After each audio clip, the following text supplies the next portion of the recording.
Hey, welcome to the show, everybody. My name is Mike. This is the Leadership Toolkit, as you know, the definitive leadership podcast so that you can self-educate. You can spend time listening to leaders from multiple verticals of business, listen to their wins and their successes, maybe listen to some losses and some things that you can learn from that. And you can not just grow yourself, but certainly grow the people that are around you, your team, and the people that you come in contact with. So I love doing this every Wednesday here at 12:05 Mountain Time, as you know. And right now, I've got an absolutely phenomenal guest with me. I've got a 26-year automotive veteran. He has a strong passion for building and cultivating others. He has done everything. He started as a porter in automotive, so that's the guy that's running the cars and cleaning the cars and doing all those sorts of things. Worked his way up to all the way to managing partner. He's now the executive vice president with Prosidium Warranty and Capital. And it's my friend, Mr. Dan Mason. Dan, welcome to the show today. Good afternoon, Mike. How you doing today? I'm doing fantastic. Like I said, better now that you're here. I'm excited to have this conversation, man. I'm excited to be here. Thanks for having me. Absolutely. So if you would do me a favor and just spend a couple, 3 minutes, first off, sharing with the audience, if somebody is not familiar with you or the company you work with, if you spend a couple of minutes, share some of your background, how you did come up. I know I just gave the line leader there, and then what your experience in leadership and management is. And you've got a really unique approach to it. So I'm excited to get into talking about that today. Yeah, for sure. I think just like all of us, when I was growing up as a kid, I said, I want to be in the car business. Oh, wait, none of us did that. Going to college, still needed to pay bills. And so I got a part-time job as a porter at a car dealership, cleaning cars, scrubbing toilets, as you so eloquently put it. Handled the service beef one day. The owner saw me do it and said, kid, you need to sell cars. I said, well, a little busy with school and this, that, and the other thing. He said, well, work part-time. So I wanted to be a band director. My first month selling cars, I sold 28 cars, made about 18 grand, and said, I don't think I'm going to do this band director thing anymore. Sure.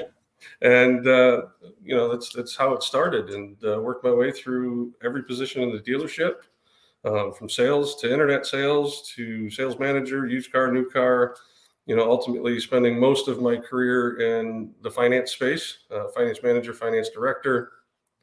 Had an opportunity to be an operating partner in the store, which was quite educational. And then that led to being a platform director over 15 dealerships for finance, variable ops, and compliance. And then found my way to Prosidium, which is, we are a third-party administrator that provides all the F&I products to dealerships, manage their long-term wealth management strategies. And then we get the opportunity to coach and develop the folks in all the different departments in a dealership. So not just finance, but we work with sales and sales managers and service advisors and service managers, and even teach advanced leadership classes for GSMs and GMs and even some owners. So really, I get the opportunity to touch and affect lives all over the country. So I'm very excited for what we do and having the opportunity to do it. Yeah, it's phenomenal. I love chatting with people like you in the position where you're in different facilities, you have different influences, and then you're teaching others. One of the things we started to talk about just briefly before we went live here was the fact that, oftentimes somebody does well and so they get promoted. When we talk about, like, one of the things you just brought up is leadership training. And I think that's something that's so valuable.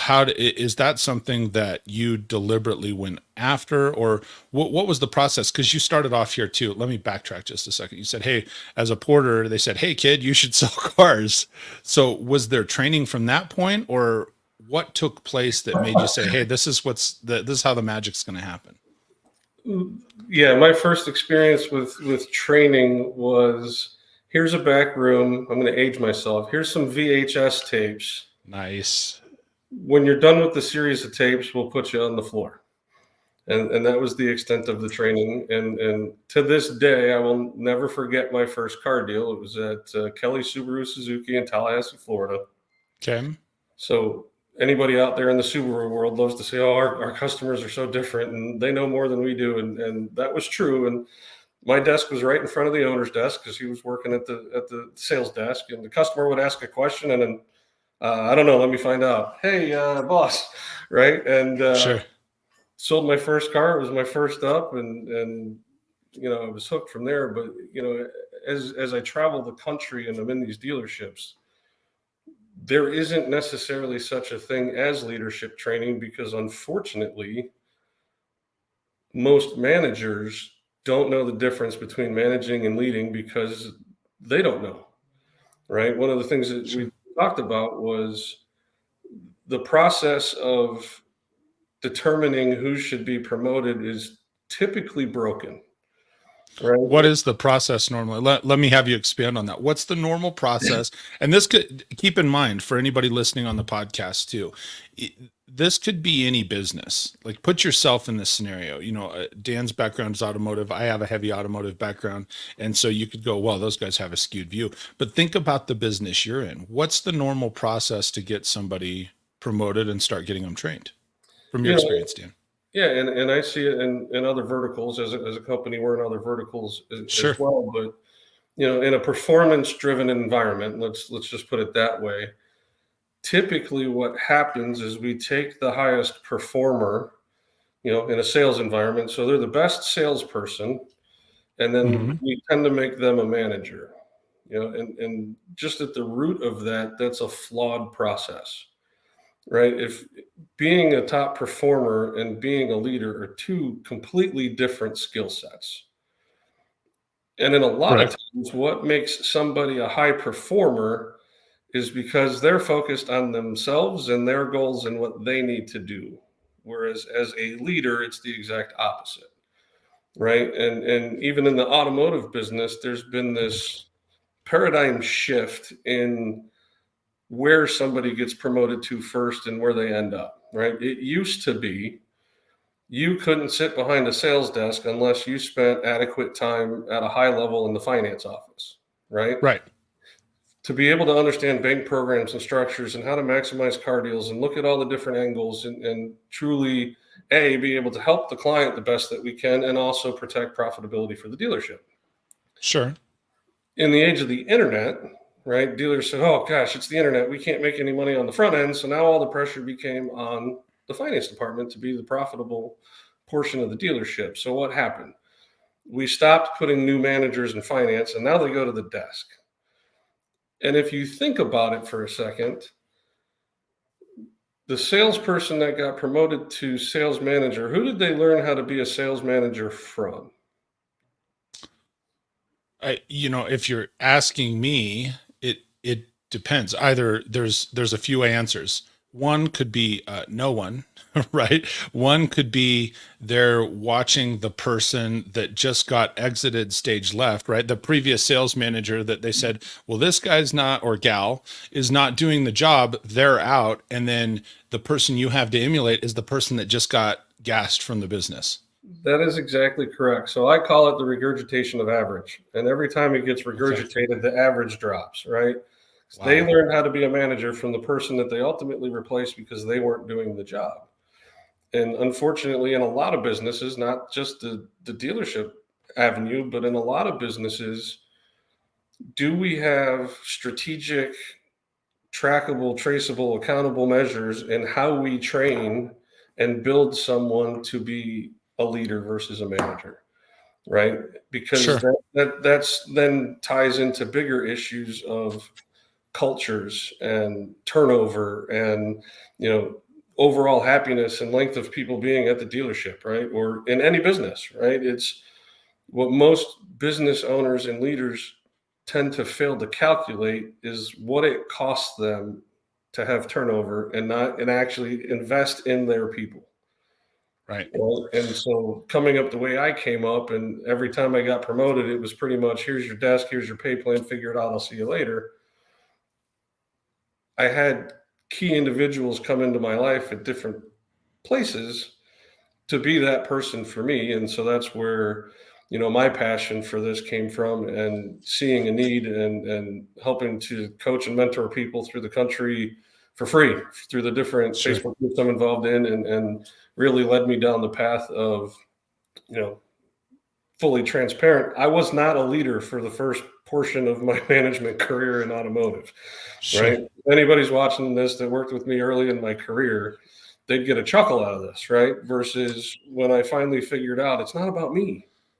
It's about everybody else. And let me No, let me pause you for a sec, because I know I can I'm really excited for what you have to share. Like, you've got so much wisdom, and even the few minutes we talked beforehand, a couple of things that come to mind. One is leadership with Mike, who you guys have the same hairdo, so it's awesome. He runs a business and leadership channel. His is specifically focused on new managers, and so he points out, as he ties in here, what you said. Like, people are getting trained by the undertrained, or the untrained, undertrained or untrained.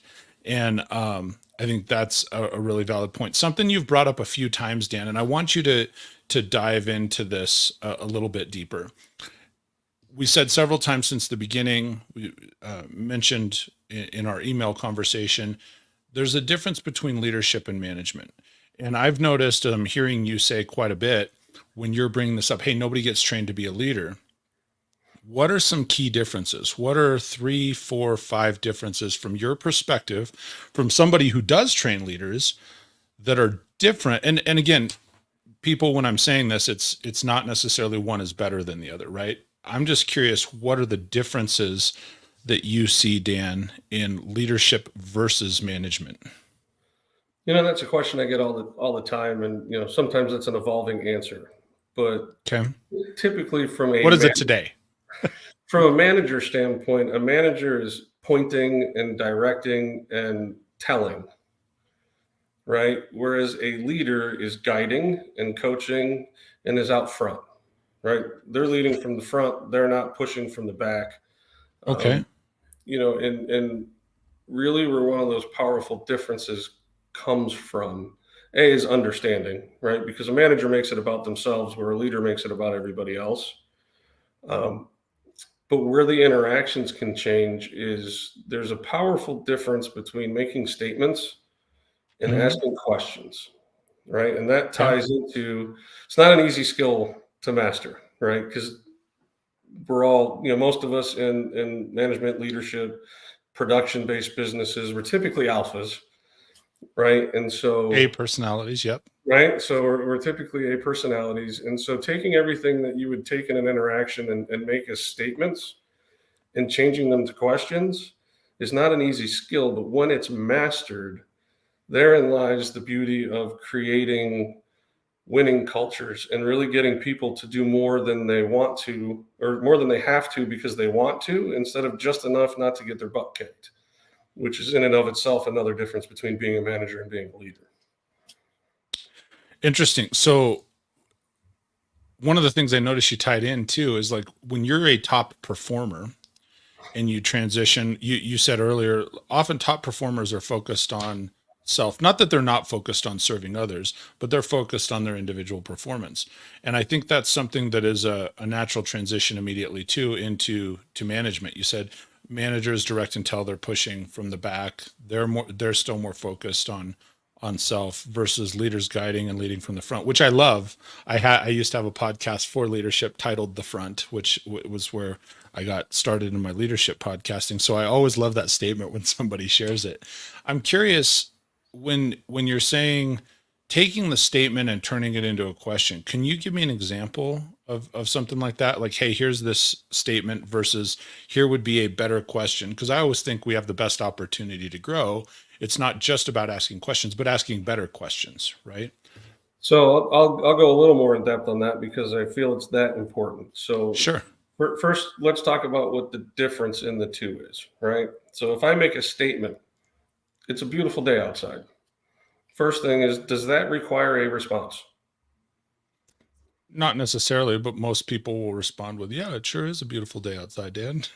Doesn't require a response. And so if we don't have to respond, what else don't we have to do? We don't There's have to no think. thought required. Sure. And if there's no thought required and I don't need a response, can I elicit any kind of an emotional response to what I'm trying to say? Right. No. Right. Whereas conversely, if I ask a question, it now requires a response.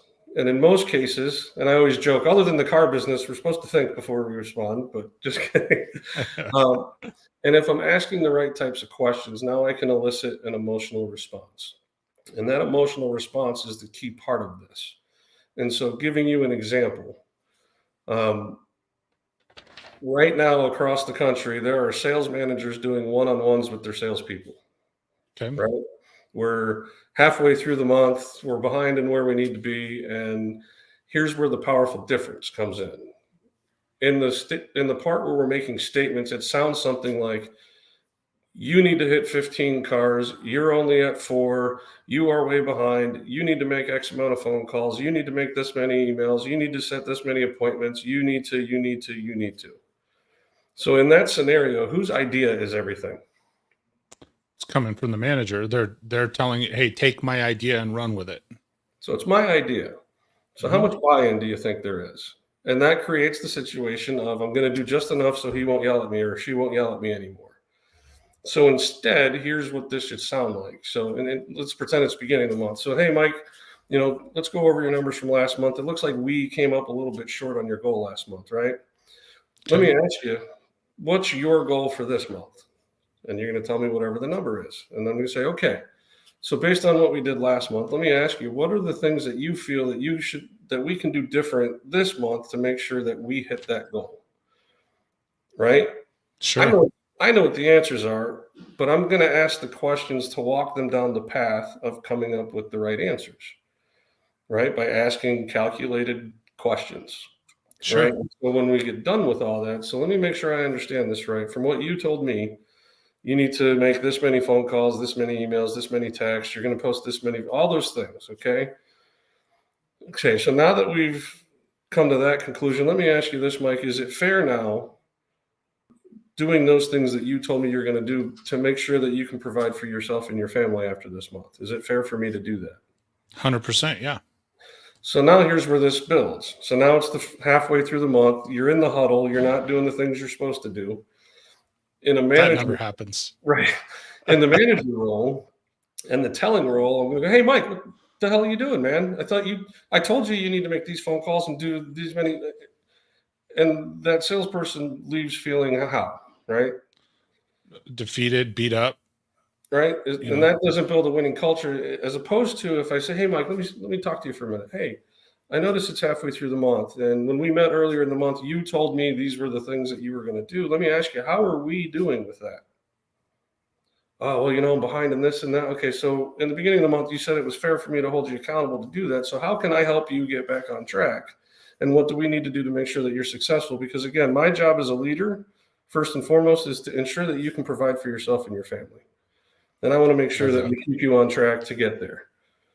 Now, how are they going to leave the office? Feeling more empowered. And the one thing that I'm hearing significantly, if I can grab a hold of this for a second, one is the fact that you care about them. One thing for anybody listening to this, especially, I love to pick apart semantics and the way that people speak. If you listen to Dan, and I'm going to pull this out of here, so just so Dan doesn't have to repeat it, because I love this and I picked up on it early. When you're talking about that managerial, you focused broken culture, Dan, you need to do this. Dan, you need to do that. And he said, hey, it's your idea. He was constantly using the word you, right? It's you. You're pointing the finger. And I would encourage you, I'll do this on screen, right? If I can find my screen. If you've got a finger pointed at someone and you're going, you need to do this and you need to do that and you need to do that. It's and I had somebody say this, it's only cliche until it's not. You've got three fingers pointed back at yourself. And so the interesting thing, the moment you twisted to talking questions, Dan, you're a couple things, and I just noticed this about you. I'll break it down for a minute. One, your body language shifted. Like you probably are aware of that, but then all of a sudden it becomes we. Instead of us pointing it, you're grabbing a hold of them and pulling them around the other side of the table, and now we're on the same team. We, right? And so you said that over and over and over again to get buy-in. It was we, and then the last little piece that I tuned into, and I've heard this on a lot of episodes, and man, I love it. So powerful. The fact then that you closed with, what can I do for you to help achieve those goals, so that we can hit those goals, right? You're still on the same team, but as a leader, you're taking that real attitude of service, right? Absolutely. And that's, again, that's one of the other differences between a manager and a leader. A manager thinks that everybody works for them, whereas as a leader, I work for everybody else. Right. That's the running joke in our company is, anytime we're introducing ourselves to people, I always call myself the janitor, and they just won't let me put it on my business card. But that's how I feel, and that is my job to make sure. And so going back, I always get asked, and I ask managers all over the country, what's the number one responsibility of a leader? And nobody ever really gets it completely right. And I alluded to it in what we said. My belief as the number one responsibility of a leader is to ensure that everybody that works with you, not for, but with you, can provide for themselves and their family. And if you really take that and you internalize that and you put that in your heart, your interactions with your team will change. And that was a powerful part in my career when I figured that out. That's really when everything changed for me. When I started making it about everybody else instead of myself, right? Even as a GSM and a GM and a partner, a lot of people in those positions are afraid to have people that may in other positions that may know more than them. Whereas I took the standpoint of, I want everybody around me to know more than me, because then it makes my job that much easier. Sure. And it's for those things. It's empowering your people. And that's where that culture of doing more than I have to because I want to, right? Let's charge the hill because I know I got somebody that's going to charge the hill in front of me and that's got my back and is going to make sure that I'm okay, versus you go first so that you can take all the bullets because I'm not taking one for you, right? Yeah. and Glad that wasn't me. and it's a powerful difference. And what most people don't understand is, I'm in dealerships all over the country. Sure. I walk into the front door and there is a feeling, there is an energy that you get just walking in the door. And I know in 5 seconds, these people are unhappy. They're getting their butts kicked all the time. You can feel it. There's a black cloud, and I believe customers can feel it too. Versus, I'm fortunate that one of my clients is the number one luxury retailer in the world. And on a Saturday, they can do 100 cars and you walk in and it feels like nothing's going on, right? Because the culture is so impressive and powerful and everybody's empowered and everybody's moving in the same direction. And it's a magical thing that happens, right? And it's that defining difference in the mindset of being a manager and a leader and how that works that changes all of that. So you have a fan here. Jacob says, "Hey, when Dan talks, I want to run through a wall." That's in a good way, folks. Just so you know, like that's the pump up, right? Jacob is a great story, right? He came. We met. I had a posting for an F&I position in one of my clients. He shared with me he really wanted to be a general manager, and I said, "Tell you what, believe in me like I believe in you. Come in as a finance manager, learn the dealer group. Be who you say you are. I'll back you. We'll work together. You'll be a GM." Jacob's been a GM now for a little over a year, and he's killing it, and he's growing the store, and I'm so proud of him. And, he himself is a phenomenal leader. So thanks for saying that, Jacob.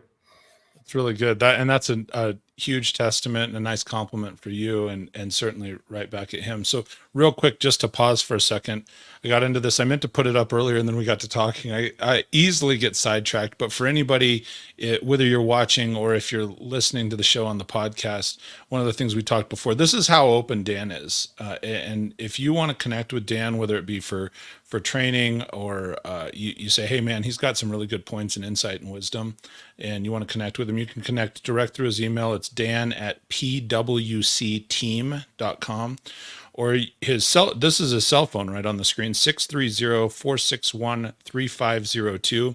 I would encourage, like I do with all my guests, don't just randomly call. We all get so many calls. But if you grab that number and text him first, you can always say, hey, saw you on the podcast. Love to have a conversation and so forth. I'm sure Dan would be happy to hear from you.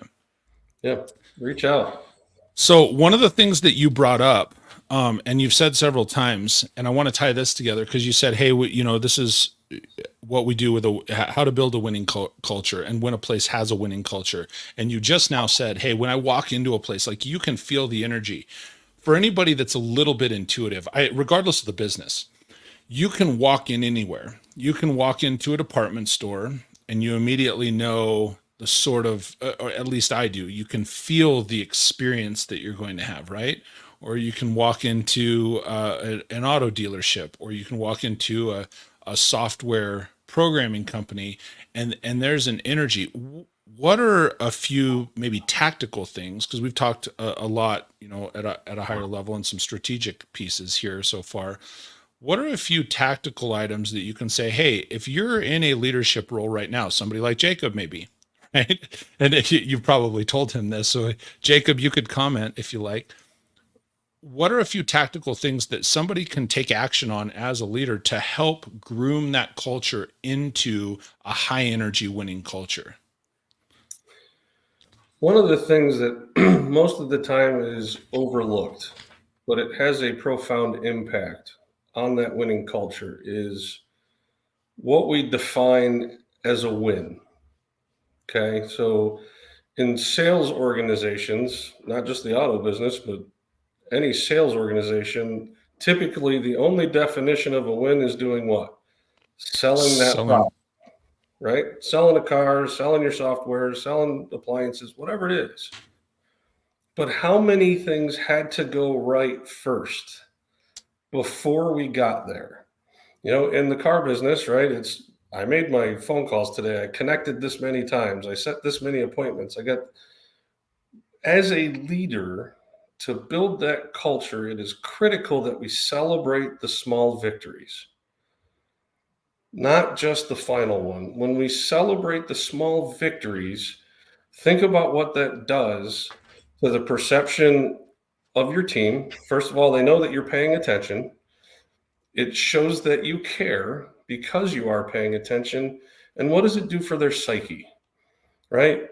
Man, I had a successful day. Maybe I didn't sell a car today. Maybe I didn't sell my software today, but I talked to 45% of the people I called. I set X amount of appointments. I had, this many people show up. All those things were wins, right? So when we take that and we make that a part of our daily duties as a leader is let's look at the small victories. Let's celebrate them. And again, when we're celebrating victories, that's not in private. That should be public because then Right. that's right. Because then that spreads and then everybody else wants to be recognized for their small victories. And then when all those small victories start to stack up, now we get to the bigger victories, right? And that's where it really starts to change. Love that. So one of the things that I wrote down here, and you didn't say this directly, but I think it's spot on. And you got another, man, you've got a fan base. You're going to have to come back. So Soul here says Dan is a fantastic leader and coach in the auto industry. So nice accolades there. So, and Mike earlier from Leadership with Mike, he did comment. He said the hair look is phenomenal. It's his favorite. So you definitely. One of the things that I wrote down, and I put it in the chat here, what did you succeed in today? And I think that's a really powerful question that people can ask themselves. Like, what did I win at today? I've heard something similar from, I think it was Tony Robbins, and he was talking about, successes versus failures. And this is years ago. It may have been him. It may have been another, there was another person I was listening to at the time named Rick Grosso that was doing home sales. And and said, just like you're so spot on, Dan, with you got to redefine what's the win. It can't just, I think you said that very eloquently. It's not just the final victory of the day. And one of the things that I heard is like, we're so accustomed, especially you'll appreciate this as a type A personality, right? We have wins and we have losses. We have successes and we have failures. What if you redefined the loss? What if you redefined the failure? And I remember coaching a salesperson through this years ago. And much like we talked earlier, I said, well, I wanted to sell 10 or 15 products this month, and I only sold 10, right? That's one of our self-defeatist attitudes. I only sold. Well, yeah, but you succeeded in selling 10 of those products. So what did you do in those successes that you can recreate, right? Yeah, and I think even changing the mindset of that, right? Because Okay. one of the things that I've studied quite a bit is the psychology behind what we do, and Yes. human interactions and all that is words matter, right? So words matter. So it's not I won or I lost or I succeeded or I failed. It's I won or I succeeded or I learned, and that's where most people don't get to that point where they don't look at that and go, what can I learn from this? And that's where the leader comes in and says, okay, so that went sideways. Let's talk about it. Where did we go sideways on that? And what can we learn from this so that we don't have this experience the next time? Right? Because we didn't lose, we didn't fail, we learned. But we have to go to the point of working together to get to the learning portion of it. Otherwise, our mental state starts to deteriorate. And along those lines, you said redefine, what wins are. So one of the things that I picked up along the way is the power of personal affirmation, right? And so it starts with as simple as looking in the mirror in the morning and saying, something great's going to happen to me today. Something great's going to happen to me today. But the fun part of that is redefining what that is. It might be that it's Saturday and I got the front parking space at the mall or at Costco.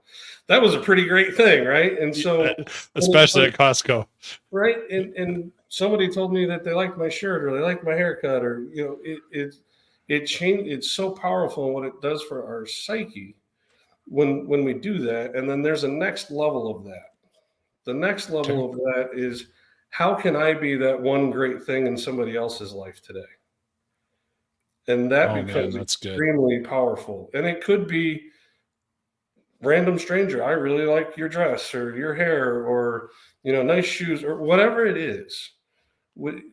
It's quite powerful what happens when you go out of your way to try to be that one positive thing in somebody else's life, how that comes back to us. It's funny as you say that. It makes me think, have you ever seen those, like the power of positivity videos where there's a dude, and I don't know where they're at, but it looks like Vegas, large city, right? And there's a guy with a bullhorn and he's yelling stuff at people, but it's all positive stuff. Like, hey, you look like you're someone that returns texts right away. And everybody, you know what I'm talking about? Yeah, those are great.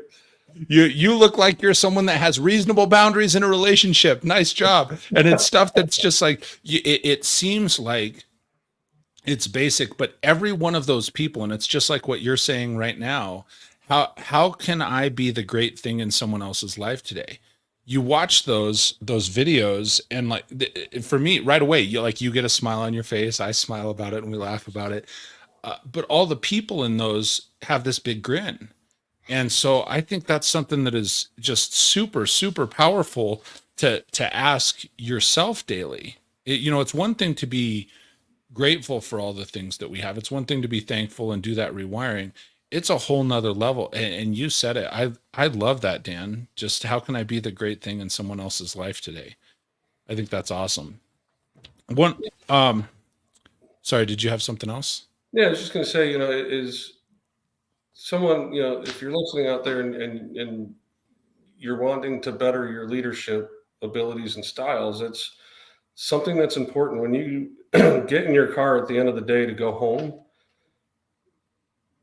turn the radio off and have that inner dialogue. Let me recap my day. Was I a positive influence in anybody's life today? How did I positively impact my team today? Did I negatively impact my team today? And how do I avoid that, right? And having that inner dialogue on a daily basis, you can sculpt yourself to understand internally, where am I doing well? Where can I be better? And better really truly serve your team, because that's what it is. I mean, the phrase servant leadership's kind of gotten played out. And again, you ask 10 people what that really means, and most of them kind of halfway get there. You can't be a really successful leader to others until you're leading yourself. Right. And you can't do that if you don't have daily self-reflection of what were my personal wins and learning opportunities today, and how do I better that for tomorrow? So once you've answered those questions, because I think that's very powerful also, is that self-reflection, being able to look inside and be real honest with yourself. What are some ways, and maybe this ties in, maybe this takes us to the next place. Somebody's looking at you, Dan, and again, you've got fantastic comments and people sharing here of lives that you've impacted. So obviously you live by what you're saying. What can somebody do when they are in a leadership role? And I've looked at myself and I said, man, I blew it here. Or, hey, I need an opportunity to grow in this area. What method, or if they're in your shoes, if they're in a lateral from Dan Mason, what are some things that you do in, being deliberate to grow yourself to the next level? Or what would you recommend for other people to, hey, here's where I'm at and here's what I need to do? A couple or three things. And I always ask 2 or 3 things because I like to be able to try and have tangibles I can write down. No, that's a phenomenal question. And there's two sides to that. The first one is I'm an avid reader. Well, I travel a lot, so let me be completely transparent and say I'm an avid listener of books through Audible when I'm on airplanes. Because I feel like that's really important, because you have to build your own inner dialogue and intellect and skill sets. And, there are phenomenal books out there about leadership and understanding that. I'm a big Simon Sinek fan with, Start With Why, and, How to Find Your Why, and, lots of great Leaders Eat Last. Extreme Ownership is a phenomenal book with Jocko, and Leif Babin. As a matter of fact, and even in our team and even in dealerships, when I discovered that book, you couldn't be a manager or a leader in our company without us doing a study on the book. So finding educational resources for yourself outside of just your folks that are surrounding you at your dealership is the first part. And not just reading and listening to them, but taking notes and applying the principles that you're learning in these books. Can't Hurt Me, David Goggins, is another great one. And I love where he talks about motivation is BS and it's discipline and what it takes in the psyche of that. So your self-education is the first part of that, because you have to invest in yourself. It's the best investment you'll ever make. And a lot of people don't take the time, and they say there isn't time. There's 10 or 15 minutes a day that you can listen or read a book and get educated.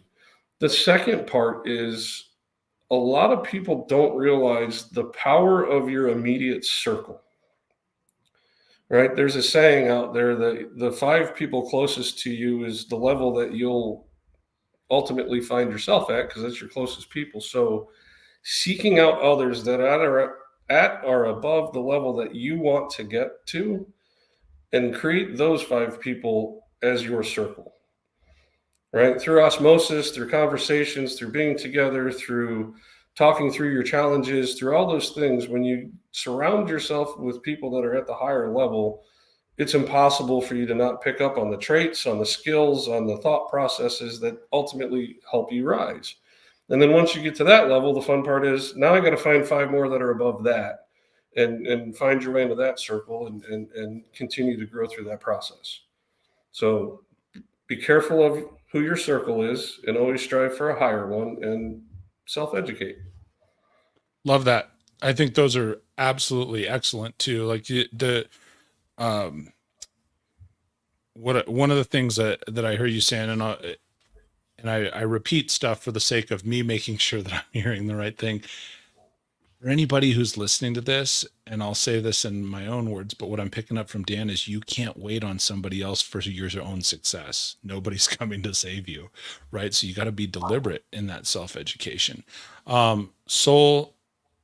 It's Soldier Boy, but he asks a question, and I think part of this you answered, but I want to direct this directly to you. It says, Dan, what are maybe 1 or 2 suggestions for a new manager with team building in a competitive sales environment?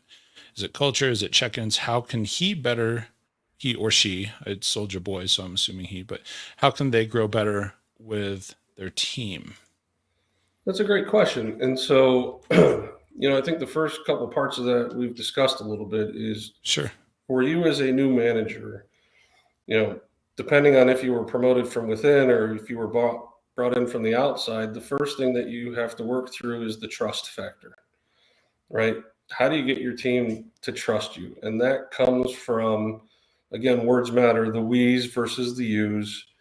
It comes from not telling what to do, but asking them the questions, because the power in that is when you ask them the questions, it's now their idea. And who always wants to be right? We all do, right? Right. And then jumping in and showing them that you are committed to them. You're having trouble getting appointments. You're having trouble selling cars. Let's make phone calls together. Let me show you how I do some calls. Maybe you can pick up a few things. Let me help you with those emails. When you do that continuously, right, the amount that you'll have to jump in will diminish, but then that's where the team knows that you are there for them, and it's always about them. And again, you got to celebrate every small victory. And if you do just those three things, you don't have to change processes. You don't have to do all those things. But if you just do those couple small things in the beginning, they'll follow you anywhere. Absolutely. If I may, I'd like to add something to that, and for Soldier Boy that's watching or listening, something to recommend. And this would be for anybody. There's a great book out there by John Maxwell called The 5 Levels of Leadership. Have you ever read that, Dan? Are you familiar with it? Yeah, love the book. I'm a fan. One of the things that I think is important to realize is that we look at it, and especially like his question, he says, if as a new manager with team building, the first thing we look at it as a new manager or leader is the team as a unit. But you have to understand there are people that make up that team. And you as a new manager are on a different level with all of them. And so I would encourage you to maybe pick up that book and that'll help give you an understanding, because one of the things you brought up, Dan, is like the trust factor. If you're a level 3 or 4 leader with some people, there was someone that said it earlier, they'll run through a wall for you, man. But if you're a level 1 leader, you're just getting there. They're following you because of your title, not because of who you are, not because of what you know. They're saying, okay, here's the title. I don't know what you're going to do for me yet. So I agree with Dan. You gotta establish that trust. And I'll add something else to that too, is what do you know about the people on your team personally? When you sit down with them in office and just start with, just tell me about you. Who are you as a person, right? Tell me, there's certain questions, especially in an interview, we can and can't ask. But when you say, tell me about who you are, they're going to start rattling off the resume, and you got to stop them and say, not about your work. Who are you as a human being? Tell me what makes you, you.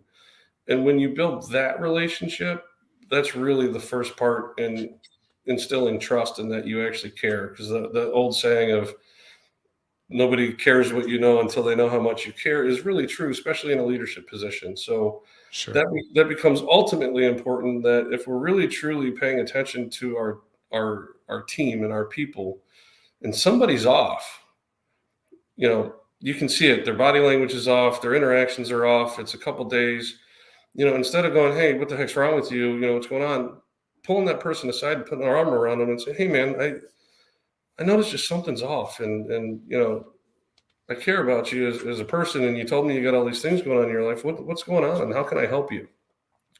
Those things as a new manager in a competitive standpoint will already put you in a different place, because you took the time to get to know who the human being is. And really, as a leader, that I don't care what industry we're in, as a leader, I am in the business of human beings and helping grow human beings. That's my focus. That's my job. And I can't do that if I don't know who the heck the human being is sitting across from me. And so that's critically important to spend that time. It's so valuable. I think that, and it's such a simple yet often overlooked question. And you said it, perfectly. Like, who are you? Not what do you know? Not what did you do? Not what is your work? Who are you? What are the things that drive you? I think some of that probably comes from Simon Sinek, right? That's the. It is, and it's understanding of some of that, and how do you build a winning team is if I'm a good leader, Mm-hmm. I can teach anybody the skills to do any of the jobs. Fair? Sure. But what I can't do is I can't teach somebody to be a great human being. Mm. So in an interview process, that's what I focus on, is I want to find great human beings first and foremost, because I can teach you the skills that you may or may not have. And that's where truly beautiful things happen and cultures are built. And you don't always have that opportunity as a new manager in a dealership, and you've got the crew that you have. but really getting to the human element of it. And as you bring more people in, discovering the great human beings changes everything. Sure. Well, so I have maybe one or two questions here at the tail end. One of the things I've heard you say several times, and you said early on when we were talking about you yourself being promoted, was that you had to learn leadership. If people were watching that, like for me, I know if sometimes when people tune into the show, I would hope they could say, "Hey, look at where he's come to," versus, "Man, that guy owes me an apology." So you believe leadership can be taught? Do you have natural born leaders? What's the I, I think, yes, there are, of some of the abilities. I don't think anybody just shows up and ta-da, here I am. There's still Sure. skills that need to be worked on, and educational resources that need to be utilized. But it can be taught. Um, but again, it's from owners and senior leaderships of recognizing what those skills and traits are, not just a performance base, Sure. right? Oftentimes, the best leaders were not the best performers, right? They were True. middle of the pack. Their paperwork was good. They helped those out, those around them out, right? And maybe that's why they weren't the top performer, because they were invested in helping those around them, right? And so that's the part that makes it difficult, right? And Sure. the reality of the business world, I lost a body, I need a body, I think this is the most qualified. And as a culture overall, we need to change what we look for in promoting those people. And I'm by no means saying that the top performers don't become best leaders. I'm just, as a whole, that's typically not the highest percentage of success. Sure. So one other thing you've said a few times, and certainly we've said, hey, you want to have somebody that's a good human being and know them as a human being. But if I'm looking at you and I said, okay, well, what are the characteristics or skills that Dan Mason looks for when he's going to follow somebody? Because to me, you're a very powerful and strong, influential individual. So if I'm saying, okay, well, what should I be looking for if I'm going to go be deliberate in my self-education, if I'm going to be deliberate in who I bring into my circle, what are a few characteristics, skills, or traits that they said, hey, this is something Dan would look for, and so I want to fall in line for that with somebody that is leading others? I think the first part of that is you have to find people that, in whatever space it is, they 1000% of the time operate with the highest levels of integrity, ethics, and morals, right?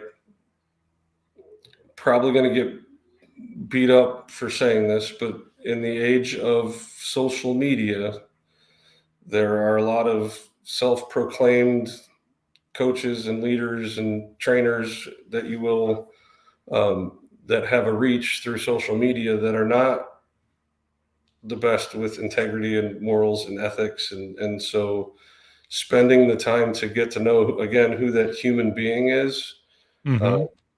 is how you can protect yourself from maybe finding the wrong mentors or the wrong coaches, but really looking for those are the three. If do they operate at the highest level of integrity, no matter what, what's their ethics look like, what's their morality look like, because that's the key indicators of a typical great, a great human being. And typically those that operate in the highest levels with that, you will find are in positions of success and have built winning teams and winning cultures, and Sure. paying attention to the words they use. Is it I, or my, or is it we? It's those little indicators are big things. And when I'm looking at, I'm feel very blessed that I've been welcomed into some of the circles that I'm in, and having the colleagues that I have, and being able to pick up a phone and go, hey, I'm stuck, I need help, can we talk? Right? I'm so Yeah. blessed to have that. And it comes from that. Sometimes also, I'll tell you, the best lessons you learn are from seeing how not to do something. That is the truth. That could be a whole nother show in itself. But and I think it's great that you put it in that perspective: integrity, ethics, and morals. Because the reality is there's a lot of other good traits that people can have, but if that comes back to the core, I really value that. I agree with you. I like that a lot, because somebody can be,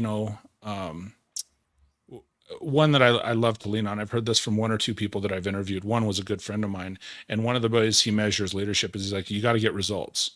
Okay, I love that, but if you're not operating out of integrity to get those results, should you be following that person? So I think that adds a whole new dimension and a new dynamic, and I think that's really good.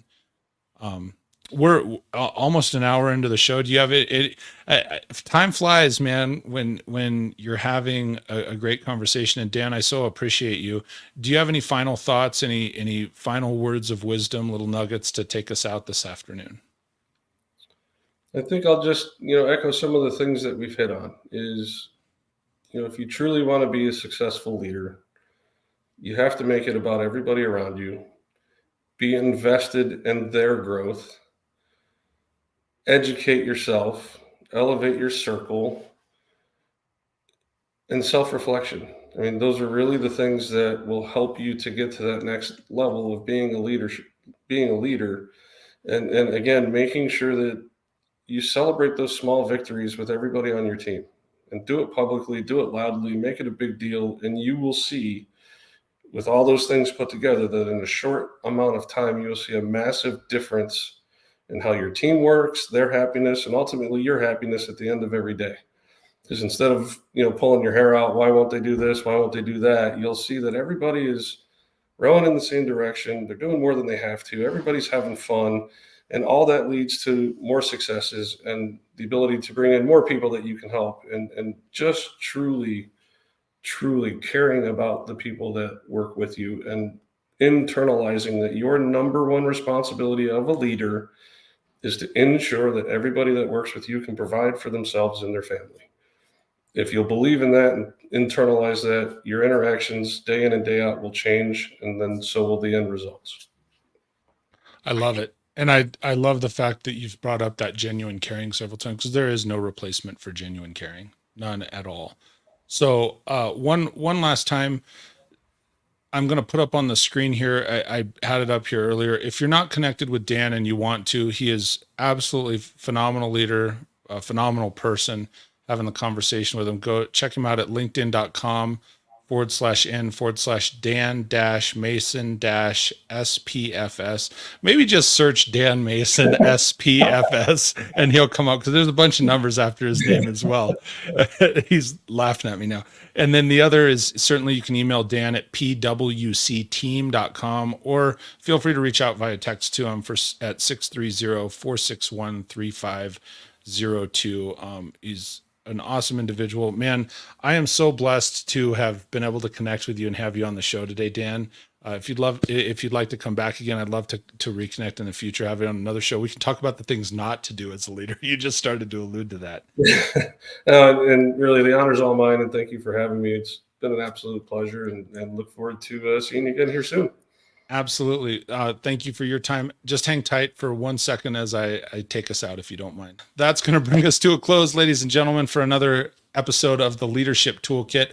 I thank you so much for your time. I value your time, and I know Dan does. I hope you've really gained a lot from this episode. If you have, do me a favor. There's a couple things. One, make sure you subscribe to the channel. I go live every Wednesday at 12:05 Mountain Time with a new leader to have conversations, candid conversations just like this. Please throw a like on the episode. And most importantly, either you could go back and listen to it. If you have somebody in your circle that could, improve by hearing this message, please share it with them.